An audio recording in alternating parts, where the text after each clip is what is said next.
सत्ता हे सर्वस्व नाही, हे लोक स्वार्थासाठी भाजप काँग्रेस आघाडीवर श्रीकांत शिंदे बरसले।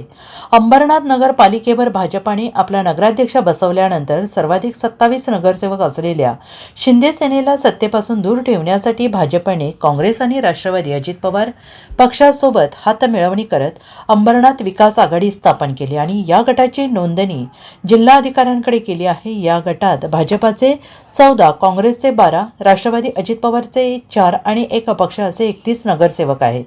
नगराध्यक्षांसह ही संख्या 32 होते। अंबरनाथ नगरपालिकेला भ्रष्टाचार आणि भयमुक्त करण्याकरिता हा निर्णय घेतल्याचा दावा भाजपने केला आहे। महापालिका निवडणुकीच्या गदारोळात शिंदे सेनेला हा मोठा धक्का मानला जातो आहे आणि यावर शिंदे सेनेचे खासदार श्रीकांत शिंदे यांनी रोखठोक प्रतिक्रिया दिली आहे। काही लोक सत्तेसाठी अशा प्रकारची आघाडी करत असतील तर यात वरिष्ठांनी लक्ष दिले पाहिजे। शिवसेना कायम विरोधात बसलेली आहे। शिवसेनेला विरोधी पक्ष म्हणून काम करण्याची सवय आहे, त्यामुळे आम्हाला फारसा फरक पडणार नाही, पण लोकांच्या भावना काय आहेत, लोक काय म्हणून या गोष्टीकडे पाहतात ते महत्त्वाचे आहे। आज ज्या प्रवृत्तीच्या विरोधात शिंदे यांनी आवाज उठवला आहे त्याच प्रवृत्तीबरोबर पुन्हा एकत्र जाण्याचे काम काही लोक स्वार्थासाठी करताना दिसत आहेत। मला असे वाटते की याबाबत आता वरिष्ठांनी योग्य प्रकारे निर्णय घेणे आवश्यक आहे।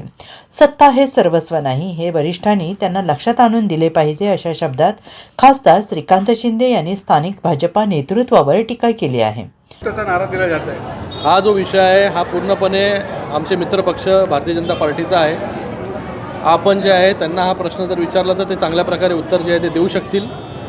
भारतीय जनता पार्टी आणि शिवसेना ही युती जी आहे गेल्या अनेक वर्षापासून आहे आणि ही युती केंद्रामध्ये आहे, ही युती राज्यामध्ये आणि युती महानगरपालिकेमध्ये सुद्धा आहे आणि ही युती अशीच जी आहे ती अबाधित राहिली पाहिजे असं शिवसेनेचं असेल किंवा भारतीय जनता पार्टीच्या कार्यकर्त्यांचं असेल हे नेहमीच आहे। तर मला वाटतं अशा परिस्थितीमध्ये शिवसेना गेले अनेक वर्ष जे आहे अंबरनाथमध्ये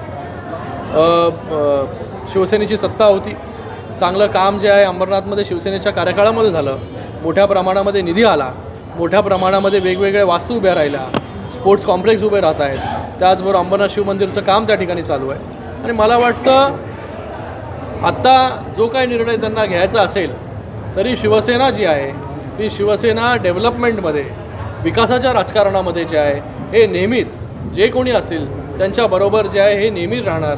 तिथे राजकारण करायला राजकारण आम्ही करणार नाही, विरोध करायला विरोध करणार नाही। तर मला वाटतं तो तुमचा प्रश्न जो आहे हा बाबा कोणाबरोबर कोणी युती केली हा तुम्ही त्यांना जाऊन जर विचारला तर ते चांगल्या प्रकारे उत्तर देतील। Bureau report, SBN Marathi, Mumbai.